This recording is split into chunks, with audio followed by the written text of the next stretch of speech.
Hello, everyone. Tonight we are breathing softly and remembering loudly.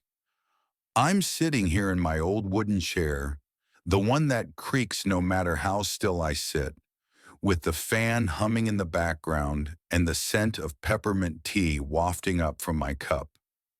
You probably won't survive modern life without forgetting something: your keys, your cousin's birthday, or whether the iron is still on. Spoiler, it always is. But tonight, I want to tell you something surprising.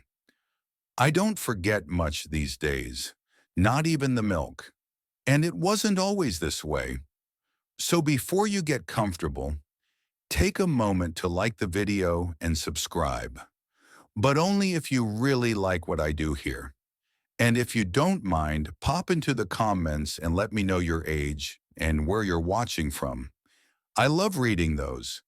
Makes this old world feel smaller, warmer. Now turn off the lights, maybe turn on the fan for some soothing noise, and let's get started tonight. It began with the small things. And isn't that how trouble usually sneaks in? A forgotten saucepan on the stove, walking into a room and standing there like a ghost, staring at the wall, wondering why I'd come. Some call it senior moments. I called it Tuesday, then Wednesday, then every other day. The pattern started forming before I truly noticed it. I'd unlock the front door and then 5 minutes later, lock it again, unsure if I had done it the first time. Now here's something odd. Scientists say goldfish have a memory span of around 5 seconds. I used to chuckle at that. And then one day I realized with great concern, I might actually be giving them competition. At first I blamed it on being distracted. I'd say, oh, I've got too much on my mind. But the truth? My mind was slipping off the rails. It wasn't overloaded. It was disorganized. Imagine a filing cabinet tipped over in the middle of the night. I knew the files were there, but I couldn't find them when I needed them. I'd pick up a book, and by the time I reached the third page, I'd forgotten the name of the main character. There was a time I considered writing things down on little sticky notes, but then I'd forget where I put the sticky notes. One afternoon, I found a shopping list inside the freezer. Don't ask me how it got there, or maybe do, because I honestly don't know. A peculiar bit of old-school wisdom says that when your joints creak more than your floorboards, it's time to slow down. Well, I slowed down all right, but my mind decided to pull the emergency brake. At night, I'd lie in bed and relive those blank spaces in my day. I'd feel a mix of frustration and shame, not the dramatic sort of shame that makes you cry into your pillow. No, the quieter kind. The kind that makes you fidget with your hands, avoid certain topics in conversation, laugh off mistakes that aren't really funny. I remember once trying to explain to my wife where I'd put her reading glasses. I swore I'd seen them on the bookshelf. They were on the dining table, where she'd left them. She gave me a look, not angry, just worried. And I hated that. People don't talk about the fear. They joke about memory loss, make little quips at dinner parties. Oh, I'm having a senior moment, everyone laughs. But when you're alone and the fog rolls in again, it's terrifying. There's an open debate among neuroscientists about whether memory loss is due more to disuse or physical deterioration. Personally, I think it's a little bit of both.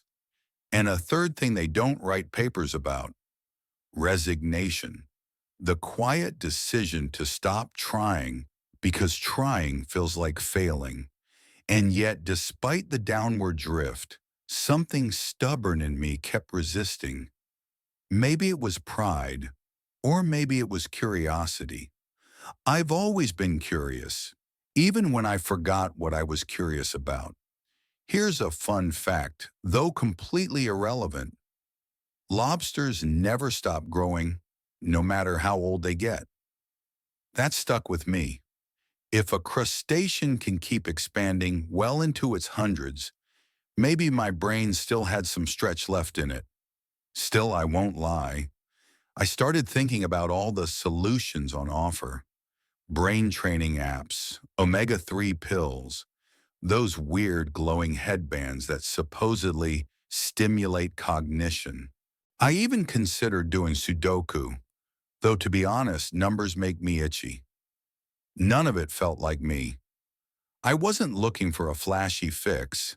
I just wanted to be myself again.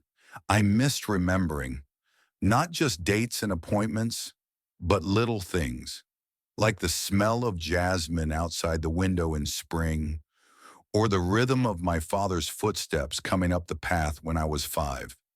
These things weren't gone, just buried, somewhere beneath the weight of time in a head full of mental clutter.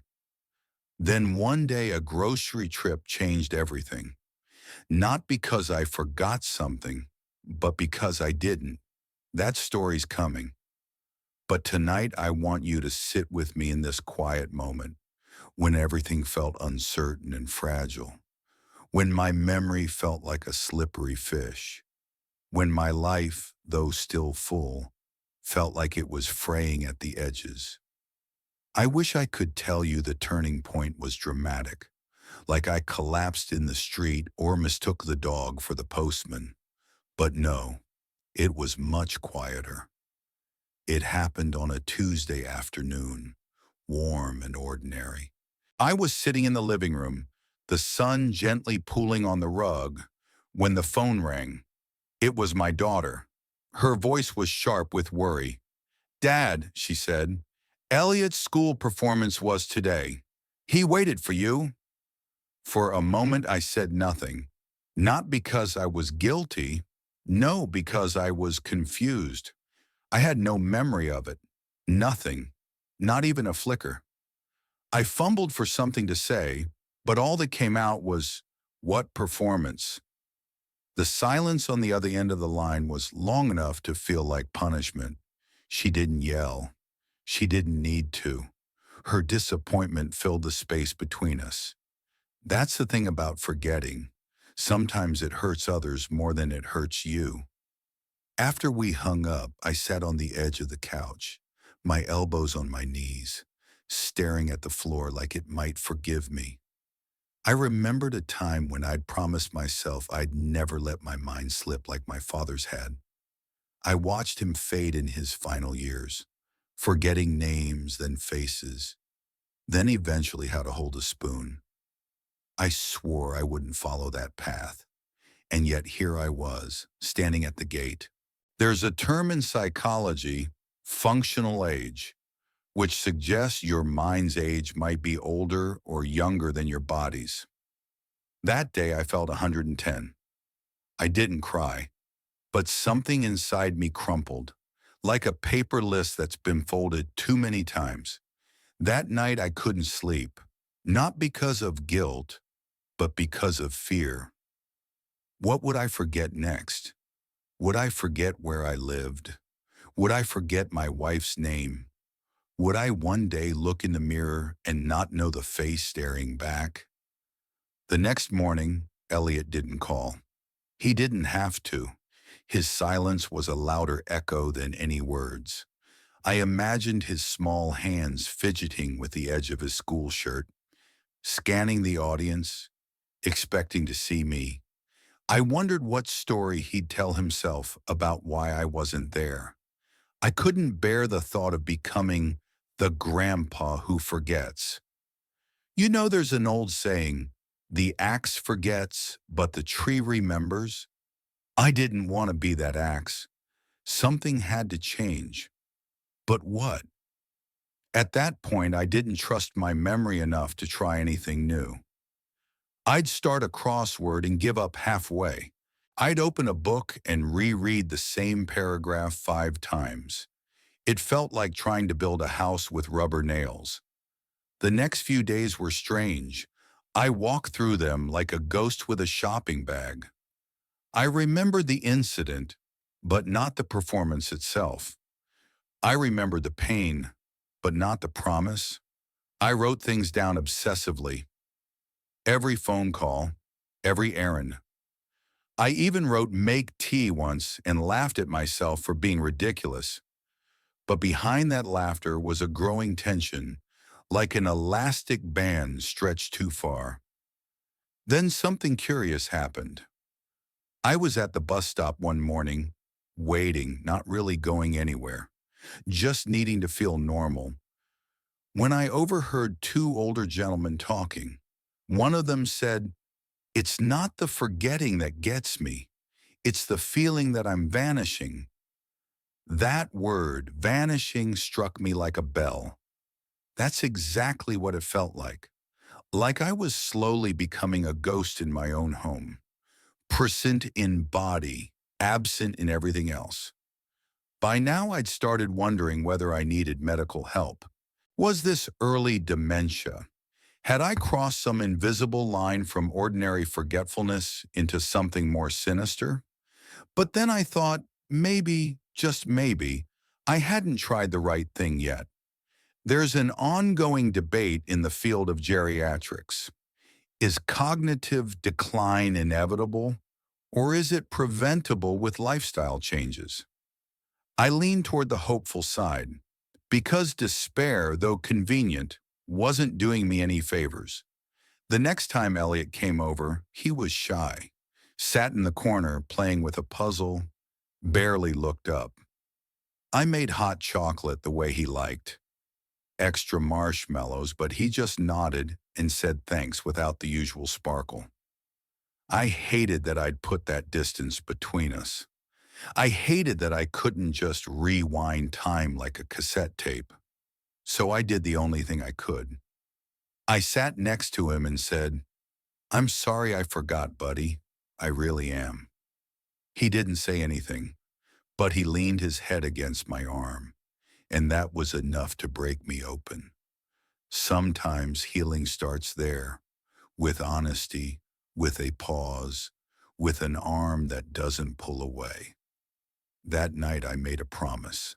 Not the grand kind with fireworks or announcements, a quiet one to myself, that I would fight this, not with medication, not with gadgets, but with something older, something more human, presence. The next chapter didn't arrive immediately. It came weeks later, by accident, and in a way I never expected. But it started here, with guilt, with shame, with the unbearable silence between two generations. And maybe that's what we need sometimes, to fall just enough to want to stand up again. It's strange how quickly a human being can fade without anyone noticing, least of all themselves. After that day with Elliot, I began watching people differently, not just children and their energy, or my wife and her quiet kindness, but the older folks around me, the ones you pass at the park or see pushing a trolley with half a shopping list and a full face of confusion. I saw it then, clearly, like a fog lifting from my glasses. Many of them were disappearing too, but not from disease, not from accident. They were dissolving in slow motion because they had accepted it. They'd handed over the keys to their own minds like it was a natural progression. There's a phrase I once read in a dusty old health magazine: passive aging. It doesn't mean aging without symptoms or challenges. It means aging without resistance. Aging like a rock in the rain, slowly worn down and eroded, never questioning it, never shielding itself from the downpour. And I realized I was doing the same. Take my friend Louis, bright man, used to fix clocks, even the old pocket watch kind with delicate parts and tricky springs. You needed patience, and he had it, but the moment he retired, it was like someone had unplugged him. He stopped reading, stopped fixing things, said his mind wasn't sharp anymore, But I could see it wasn't rust. It was disuse. That clever mind of his had been left out in the shed. Then there was Carol. She loved gardening. Her roses once looked like something out of a magazine. But after her knees gave out, she stopped tending the garden and then stopped going out altogether. No point, she said once. Everything slips eventually. That broke me a little, because here was this woman who once whispered to her plants like they were babies, now whispering to the TV, asking it to speak up. Her mind had withdrawn into itself, not from pain, but from boredom. And let me tell you something odd. Parrots can live up to 80 years and still learn new words in their final decades. Birds, mimics, creatures with brains the size of walnuts. Yet we humans act like our mental expiration date is written somewhere on our birth certificates. The real issue isn't forgetting, it's surrendering. I found myself staring at these people I loved, respected, laughed with, and suddenly realized they weren't old. They were stagnant. They had resigned. And I was dangerously close to joining the club. What I didn't know then was that stagnation is more contagious than any flu. You sit around the same conversations, the same TV shows, the same crossword puzzle you half fill and abandon, and slowly your brain folds in on itself like a sun-starved flower. You stop laughing at new jokes. You stop telling old stories. You start saying, "Oh, I've told you this already, haven't I?" And then stop talking altogether. Not because you have nothing to say, but because you're afraid to get it wrong. I remember Peter, my neighbor, once full of opinions and cheeky barbs. One day he just stopped talking, still came to gatherings, still sat at the table, but he rarely contributed. When I asked why, he said, "I forget words too often. It's embarrassing." And that hit me right in the chest, because I knew what he meant. That dread of speaking mid-sentence and suddenly, nothing. The word's gone. Everyone stares. You laugh it off, but inside you feel like you've dropped your own name. It's a peculiar kind of loneliness, the one that comes from being surrounded by people, but not feeling safe enough to speak. Now here's a slice of odd trivia to lighten the mood. Octopuses have short lifespans. Most only live 1 to 2 years. But in that time, they can solve puzzles, recognize human faces, and even hold grudges. One researcher said an octopus squirted water at him for months after a minor lab mishap. Incredible. So what's our excuse? We live decades longer than most creatures on Earth, yet somewhere after 60 or 70, many of us retreat into a shell built from routine and resignation.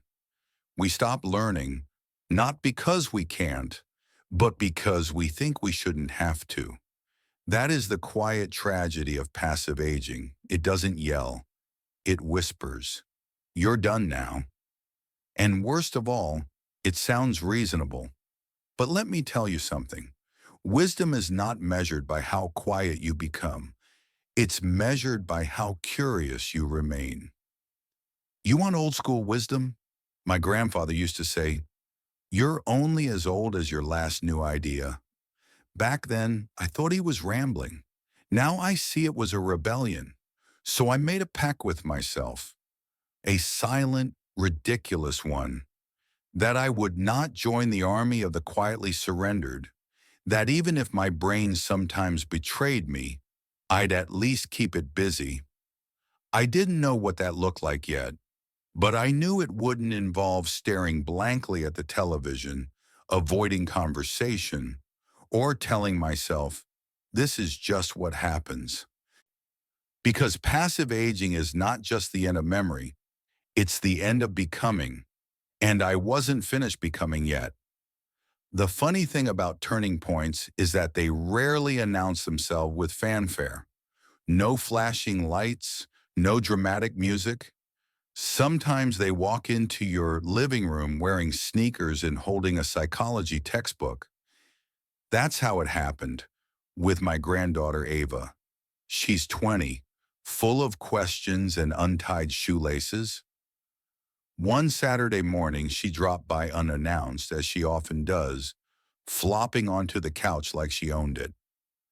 I must have looked particularly spaced out that day because she narrowed her eyes at me and asked, "Grandpa, are you feeling foggy again?" I shrugged. Maybe. I walked into the bathroom earlier and forgot why I was there. She tilted her head like a curious owl. Have you ever tried training your attention?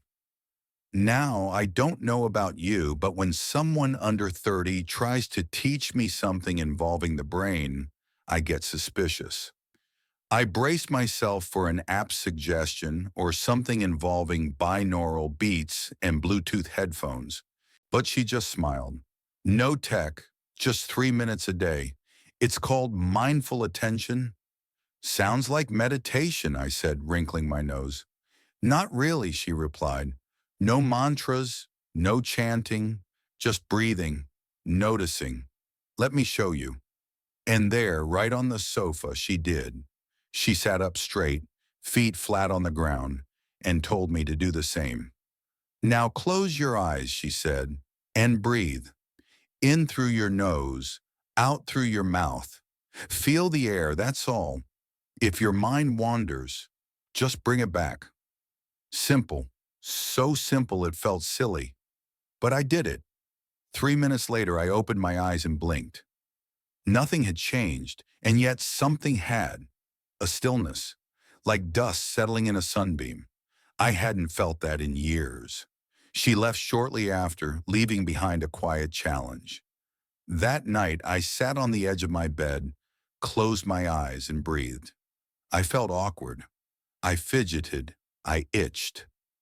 My mind wandered to grocery lists, undone chores, and a very random memory of a pigeon that once stole my sandwich in 1987. But I kept going. Now, let me say this clearly. The first few days were underwhelming. It didn't feel like transformation. It felt like sitting still and wondering if I'd left the stove on. Yet something kept nudging me to continue. Maybe it was Ava's calm tone. Maybe it was that rare sensation of not multitasking, just being. There's an open academic debate about how much attention influences memory. Some say attention is the gateway to memory formation. Others argue they're independent processes. Me, I say they're dancing partners. When one stumbles, the other follows. By the end of the week, I began to notice subtle things. The tick of the hallway clock, the birds chirping just before sunrise, the way my wife hums when she waters the plants. It wasn't that these things had suddenly appeared. It was that I'd started noticing them again. And then came the peach yogurt. It was a Wednesday morning. I walked into the kitchen, opened the fridge, and reached for the strawberry yogurt, my usual autopilot move. But then I paused. Something flickered in my mind. Peach. I was here for peach. I reached back, and there it was. I smiled like I'd won the lottery. It sounds ridiculous, doesn't it? But in that moment, I felt like I'd reclaimed a piece of myself, a piece that used to be sharp, intuitive, deliberate. That day, I called Ava. I remembered the yogurt. There was a pause on the line, then a laugh. That's fantastic, Grandpa. It really was. Old school wisdom says, small hinges swing big doors. That 3-minute pause was my hinge. My breath, my focus, my daily rebellion against forgetfulness. Here's an odd fact for the trivia lovers. Elephants can remember the scent trails of dozens of different family members across several years. and we're supposed to be the smart species? What struck me most was how little I had to do. No courses, no subscriptions, no alarms, just 3 minutes. A moment of presence. Ava later told me it activates the prefrontal cortex, the brain's CEO. Makes sense. I'd been operating without a CEO for a while. As the days turned to weeks, I stopped treating the habit like an experiment. It became a ritual. The same way I brush my teeth or put on socks in the morning. No questions. Just do it. The biggest shift wasn't in my memory, it was in my confidence. I no longer second-guessed myself every time I walked into a room. I didn't need to scribble down every errand like a nervous intern. I could trust myself again. That was priceless. I used to think the mind was like a light bulb. Once it dimmed, it stayed dim. But now I believe it's more like a window. It gets dirty with neglect. But if you take the time, just a few minutes a day, you can wipe away enough to let the light in again. And that's what this habit did for me. 3 minutes, one breath at a time. No guru required. Confidence, as it turns out, doesn't arrive all at once like a night galloping in. It creeps in, subtle as sunrise, through small victories. Mine started with that peach yogurt, but they didn't stop there. A few days later, my wife handed me a list: bread, milk, apples, and coffee. Normally, I'd fold it neatly, slide it into my wallet, and then promptly forget it was there. But this time I said, "No need. I'll remember." She raised an eyebrow. I took a slow breath, like Ava taught me, repeated the list in my mind, and headed to the market. And for the first time in what felt like years, I returned with everything, not one forgotten item. I even remember to get the kind of apples she prefers, the crisp ones, not the mealy ones that bruise if you look at them wrong. When I handed her the bag, she laughed and said, "Look at you, shopping like it's 1993. I grinned, but inside I felt something deeper: relief, dignity. Like I'd climbed a mountain, except instead of Sherpas and ropes, I had breath and presence. It's odd how we measure success as we age. When you're young, success is promotions, passports, parties. When you're older, success is remembering why you walked into the room.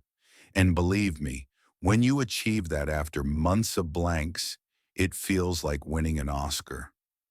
That same week, I had a conversation with my grandson, Elliot. He was telling me about his science project, something involving volcanoes and baking soda.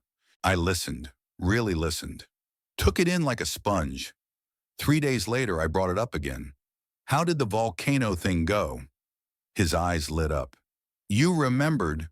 That face, that mix of surprise and joy, it nearly undid me. It wasn't just about memory anymore. It was about connection, presence, showing up in ways that mattered. And let me tell you, when a child feels seen, it's like watering a thirsty plant. They grow right in front of you. There's an old school belief that elders forget and children forgive. But honestly, children notice. And when you stop forgetting, they stop retreating. Here's a fun but unrelated fact. Giraffes only sleep for around 30 minutes a day, usually in 5-minute bursts. Can you imagine that?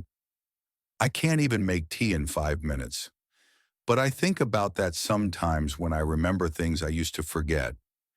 How even small moments of rest or focus can sustain something tall and fragile. The more I practiced, the more I trusted myself. I stopped hovering by the door to check if I'd locked it 3 times. I stopped feeling that twist of anxiety every time someone asked, "Do you remember when?" Yes, I did. And with that memory came a return of humor. One evening at dinner, my wife told a story I've heard dozens of times. I interrupted with the punchline, just to mess with her.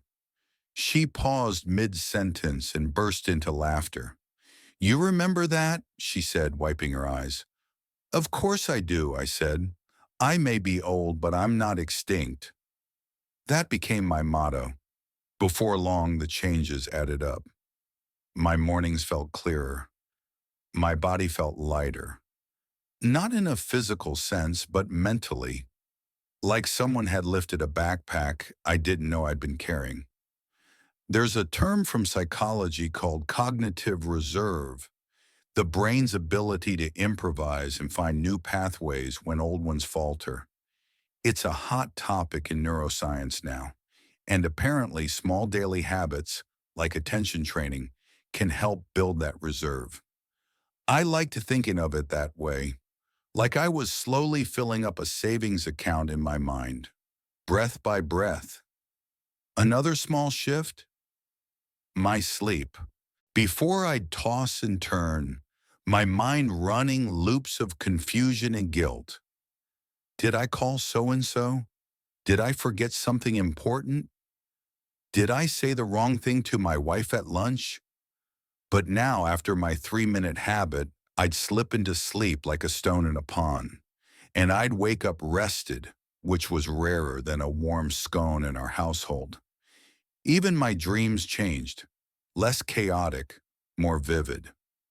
I once dreamt I was on a boat with my grandfather, who passed away decades ago, just fishing and laughing, no memory gaps, no misfires. That morning I woke up and cried, not because I was sad, but because I was back. Now don't get me wrong, I still forget things now and then. I'll occasionally put my tea in the fridge or mix up the TV remote with my phone, but the difference is I no longer fear it because I know I have a tool, a way back, a light switch, if you will, and that makes all the difference. I suppose that's the real miracle of small habits. They don't fix everything, but they remind you that you're not powerless, that you're not just drifting towards some foggy oblivion, that you're here, that you're you. And sometimes that's enough to change everything. People often want a magic explanation for why something works, especially if it's simple. And believe me, I wanted that too. Because when you tell someone that breathing for 3 minutes a day helped you reclaim your memory, they usually tilt their head like a confused golden retriever. But I wasn't interested in sounding clever. I was interested in understanding. So I started asking questions. Why would something as ordinary as breathing have such a profound effect on the brain? Why was this tiny habit doing what vitamins, puzzles, and shouting at the television could not? Turns out the answer is beautifully boring. Oxygen, structure, and attention. Let's start with breathing. When you take long, deep breaths, you're not just filling your lungs, you're oxygenating your blood. And where does that blood go? Straight to your brain. Like watering a garden, it nourishes all the wilting corners you didn't even know were starving. Quick, shallow breathing, what we do when we're stressed or rushing, starves the brain. Deep breathing, on the other hand, opens the gates. More oxygen, more clarity. It's a basic function, but we misuse it daily. And here's something old school for you. In traditional Chinese medicine, they say, the breath is the anchor of the mind. I used to think that sounded like fortune cookie fluff. Now, I get it. But there's more. That quiet 3-minute habit also does something else. It trains your attention, which according to more and more research is the unsung hero of memory. See, most people think forgetting means your brain is broken. Not always. Often it just means you weren't paying attention when something happened.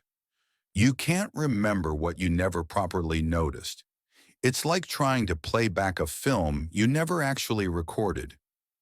This is where the magic of mindful attention comes in. It gently teaches your brain to stop scattering like marbles on a tile floor. It says, hey, let's stay right here in this moment. And when you practice that, you start living differently. You notice details. You absorb conversations. You encode experiences better. And that encoding, that's what memory is made of. Let me toss in an off-topic fact, just for fun. Jellyfish don't have brains. Zero, nada. Just a basic nerve net. And yet they've been floating around Earth for over 500 million years. Meanwhile, here we are, with prefrontal cortexes and opposable thumbs, forgetting why we walked into the pantry. Which brings me to those fascinating brain parts that my granddaughter eventually explained to me. The hippocampus and the prefrontal cortex. Now, I won't get too technical, but these two areas are like your brain's personal assistants. The hippocampus is in charge of filing new memories. The prefrontal cortex, that's your focus boss. It helps you make decisions, organize thoughts, and remember what you're doing. As we age, those parts get sluggish, like a garden hose with a kink in it. Not broken, just constricted. And the beautiful part? Research shows that practices like mindful breathing help unkink the hose. You give those brain regions a metaphorical stretch.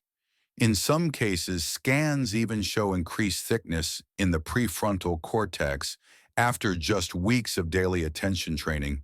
Yes, thicker, like building muscle. That blew my mind, literally.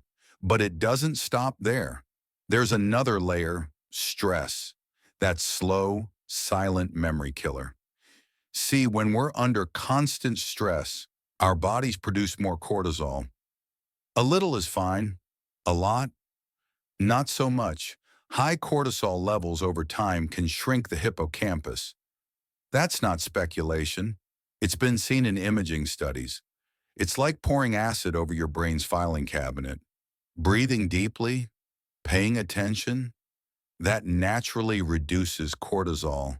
No pills, no herbal tea, just the power of presence.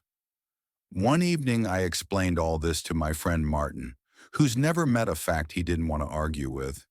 He smirked and said, "Sounds too simple to work."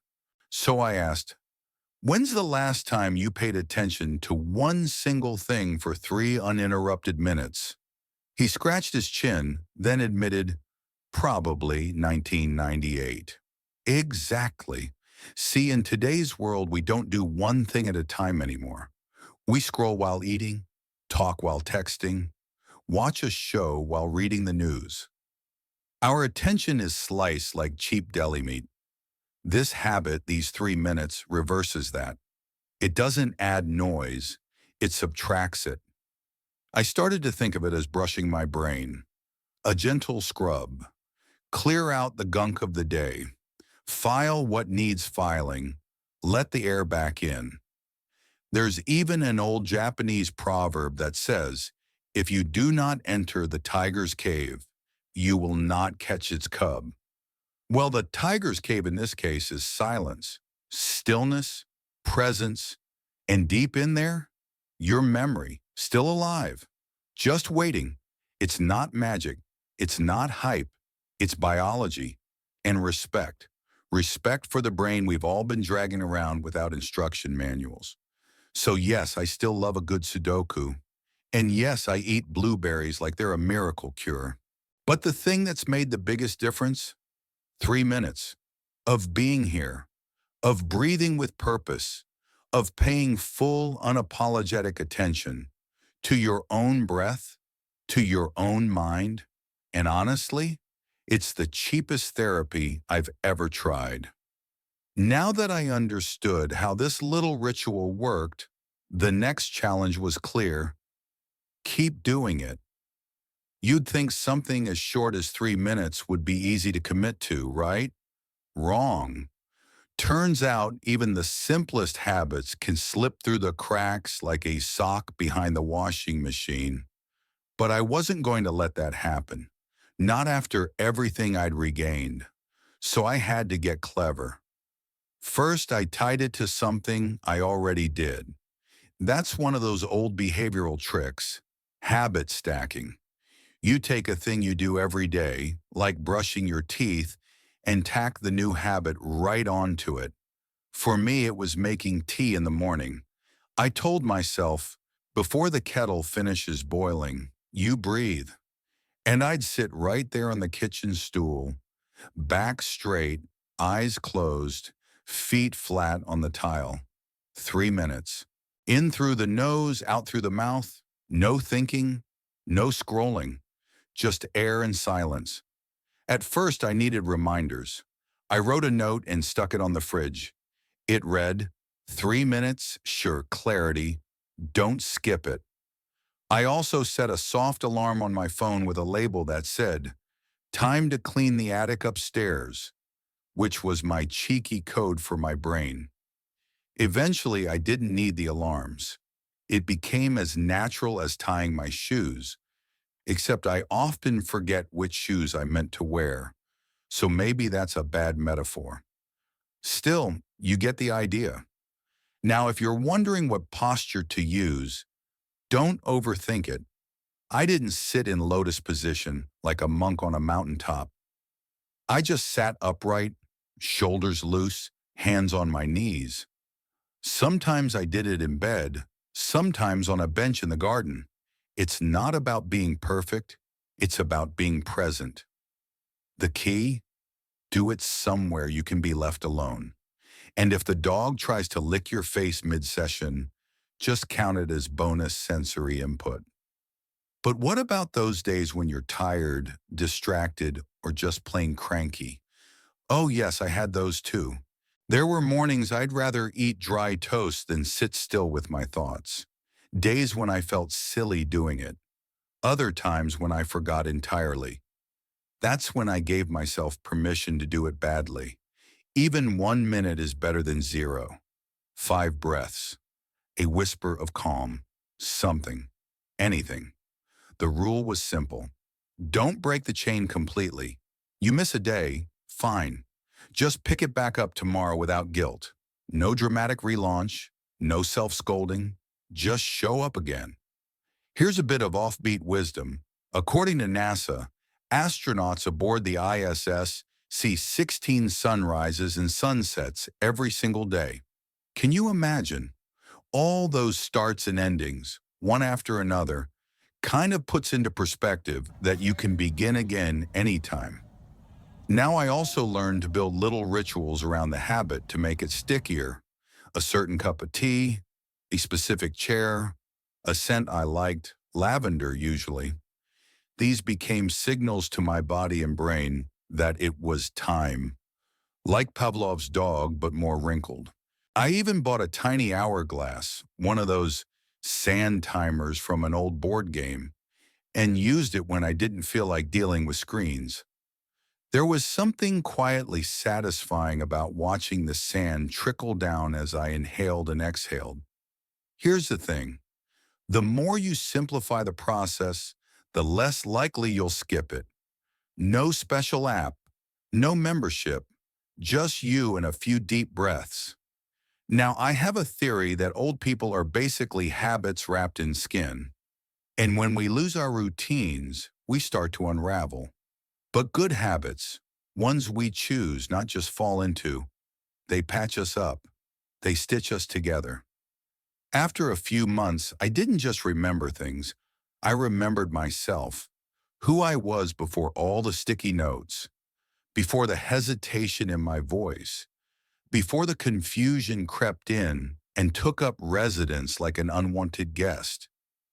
There's an ongoing debate among behavioral scientists about whether motivation or identity drives habits. Do we act because we're inspired or because it's simply who we believe we are? I say both. At first I did it because I was desperate, but eventually I did it because I was someone who remembers, someone who cares about staying awake in the world. And the best part? It began to anchor me. When everything else felt unpredictable, Aches, energy levels, news headlines. This small daily act became my anchor, a moment of peace, a declaration that I was still here, still paying attention, still willing to fight for clarity. So if you're listening to this, wondering if you can do it, let me tell you straight. If you can breathe, you can do this. You don't need to be calm. You don't need to sit perfectly still. You just need to try, gently, without pressure, and then try again tomorrow. Because no matter how chaotic life gets, you can always come back to 3 minutes. It's your little pocket of sanity in a mad world. And if you're lucky, it might just become your favorite part of the day. I didn't expect it to spread. This habit, this silly little 3-minute breathing thing, I thought it would stay mine. A quiet, personal tool, like a favorite old jumper you never wear outside. But life had other plans. It started innocently enough. One afternoon I was in the park, sitting on my usual bench beneath the jacaranda tree. I'd just finished my breathing practice and was sipping lukewarm tea from a flask. My friend Helen walked by. She's 79, lives 2 doors down, and always smells faintly of cinnamon. "You look peaceful," she said, stopping with a hand on her hip. "Just did my morning brain sweep," I replied. She raised an eyebrow. "You're what?" I told her. Not in a lectury way, just casual, the way you talk about how your knees creak less when it's humid. She seemed curious, so I showed her. Right there on the bench. 3 minutes, eyes closed. Breathe in, breathe out. That was it. A week later, she called me. "I remembered my daughter's birthday," she said, voice thick with emotion. I didn't need a calendar. It just came to me. That same spark I felt when I remembered the yogurt? I heard it in her voice.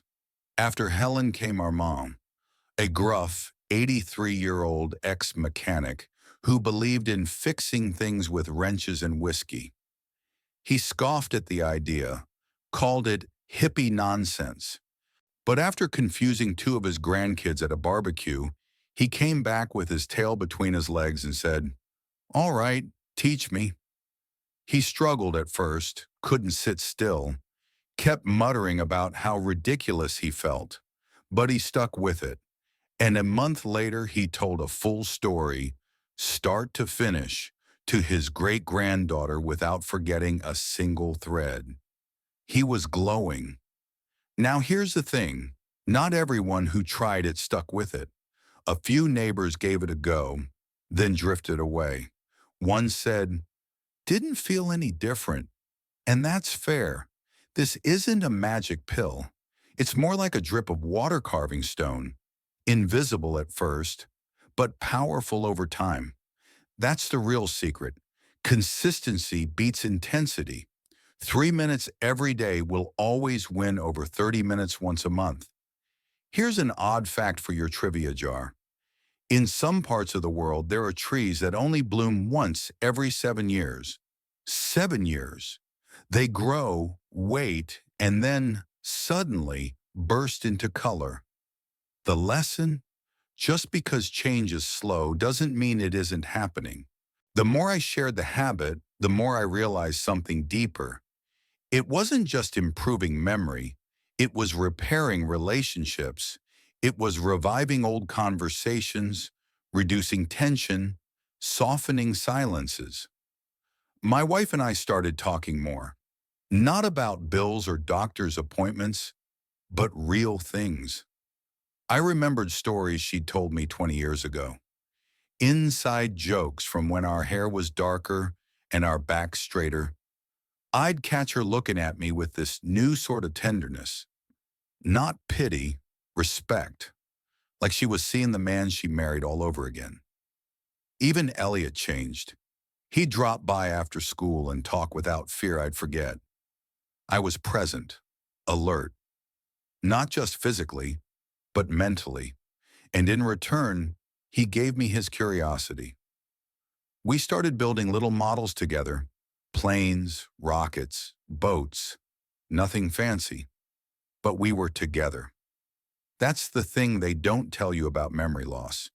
It doesn't just make you forget names and dates. It slowly erodes your place in the world. People start repeating things to you with louder voices. They look past you, or worse, through you. But when you remember again, they come closer. Their voices soften. They trust you again. It's like re-entering the room you didn't realize you'd left. There's an old Samoan saying, "Elele le toloa ai ma'awi levai." It means the duck may fly away, but it will always return to the water. That's how I feel about memory now. It might drift, it might vanish for a moment, but it can return if you give it still water to land in. By now, I'd shared the habit with over a dozen people. Some were skeptical, some embraced it wholeheartedly. But each time someone told me they remembered a detail, a conversation, or even just felt less foggy, it filled me with something I can only call hope. Because this isn't just about me, it's about all of us. A generation that's been taught to expect decline, to accept forgetfulness as the tax of longevity. But I say no. I say we push back with breath and stillness and presence. I say we reclaim what was never truly lost, just buried under noise. So here's my final message. Do it, just for 7 days. Sit, breathe, be still. No pressure, no performance, just presence. Maybe you'll remember a name, or a date, or a dream. Maybe you'll just feel slightly more like yourself. And that, my friend, is worth everything.